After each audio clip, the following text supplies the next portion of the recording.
It began like any other afternoon in the studio. The lights were bright, and the cameras ready, and the audience waited, in anticipations. Piers Morgan sat at his desk, confidence, calm, and perfectly in control.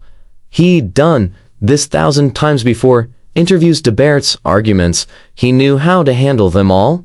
But what was about to happen next, no one could have predicted. In just 33 seconds, a single comment would turn a routine interview into the most explosive moment in talk show history. This is the story of how Prince Harry got himself kicked off Piers Morgan's show. The setup was simple. Harry had agreed to appear for what was meant to be an open conversation about his life, his choices, his views on the media. It was supposed to be honest, direct, and respectful. At least, that's what everyone thought when the cut-down began. 3, 2, 1. Perry smiled into the camera, welcoming his viewers with his usual charm. Across from his set, Prince Harry relaxed at first, wearing a casual jacket, his posture easy, but his expressions tense. Something in his tone felt off. At first, the questions were light. How's life treated you? How are you adjusting? Simple things, Harry answered, politely, but with a certain edge, as if every word was carrying something heavier underneath. And then came the turning point. Well, Piers asked, you have made some big changes recently. What do you want people to understand about your decisions? Harry's expressions halted. He said quietly, I do not owe anyone an explanation. I am doing what's right for my family. It was not the word that changed the room. It was the tone, cold, defensive, distant. The energy shifted. Piers tried to keep it conversational, but Harry was not in the mood of conversation. Instead, he turned it around. He accused Piers of being unfair, of attacking his wife, of waiting things that crossed the line. The air in the studio grew heavy. The audience could feel the tension building. Piers kept his composure. He explained calmly that as a journalist, he had a duty to ask hard questions and hold doggy figures uncountable. He reminded Harry that he did never attack him personally. He did simply expressed opinions, but that was not enough for Harry. He leaned forward, his voice rising. You call that fair?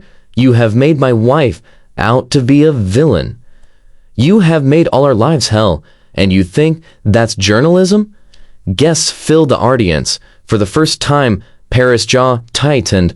Still, he stayed professional. Hey, I have been nothing but respectful to you.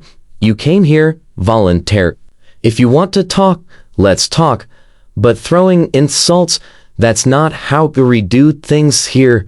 But Harry was not backing down. He stood up, voice sharp and angry, excusing Piers and hypocrisy of blaying, of using his platform to destroy people. The studio went silent. Every eyes was on them. And thus, when Piers made up his decision, he stood and looked Harry directly in the eyes and said coldly, I care about an honest conversation, but what I was not do to side here and be dissipant on my own shore. If you can't be civil, there's the door. For a moment, Harry froze, stunned that anyone would speak to him that way. You are kicking me out, he said, disbelief in his voice.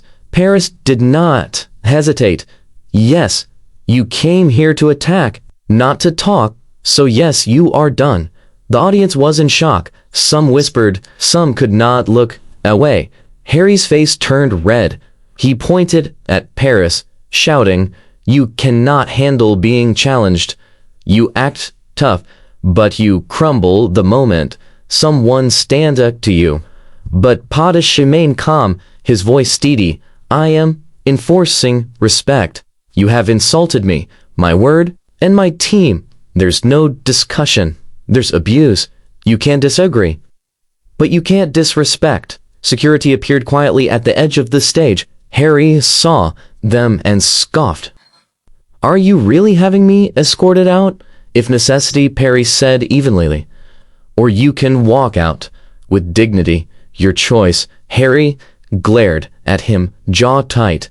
Then slowly he began to walk toward the door. But he was not finished. He turned around and shouted, "You are obsessed with me, Paris. You talk about me because without me, you are nothing." Paris did not flinch. "Goodbye, Harry," he said simply. Still Harry kept talking, throwing insult over his shoulder until he reached the exit. He accused Paris of being a bitter man, of tearing others down just to stay relevant. Then the door closed. A heavy silence followed. The cameras were still rolling, capturing every second of what had just become the most uncomfortable talk moment in year. Perry sat back down, straightened his notes, and looked calmly into the camera. "Well," he said quietly, "that was unexpected." The audience did not know whether to clap or to stay silent, but as Paris continued speaking, they began to understand. "I invite Harry here today in good faith," he said. "I wanted an honest conversation, but what you just saw was not conversation. It was confrontation, and I would not apologize for ending it." The audience started clapping slowly at first, then louder. Paris nodded an acknowledgement. "I am not perfect," he continued. "I have strong opinion, but I must try to be fair, and I shall always give anyone the chance to speak, as long as they keep it respectful." He paused, then added, "Calling someone parasite, saying they feed off others' pain, that's not challenging, that's abuse, and nobody should have to tolerate them." As the show cut to commercial break, Paris said quietly for a moment, taking deep breath. The crew rushed around, adjusting lights and equipment. One of the producers asked softly, "Are you okay?" Paris smiled faintly. "I'm fine," he said, "just another day at the office." But everyone in that studio knew it was not just another day. It was history. When the show turned, Paris addressed the audience again. He made it clear that mental health was a serious issue, that he did not never dismissed anyone's struggles. He explained that his criticism was about public narratives, not personal pain. But what had happened earlier was not about disagreement, it was about disrespect. He finished with a message that resonated deeply. Peace does not come from anger, it does not come from attacking either. It comes from responsibility, from owning choices and showing respect. The audience applauded again. The tension eased, and the next guest walked out friendly, polite, smiling. The contrast was striking because what everyone had just witnessed was more than an argument between a host and a royal. It was a lesson about dignity, boundaries, and respect. That day, Piers Morgan does not just host another episode. It drew a line and reminded everyone watching, no title, no fame, and no anger ever gives you the right to cross it.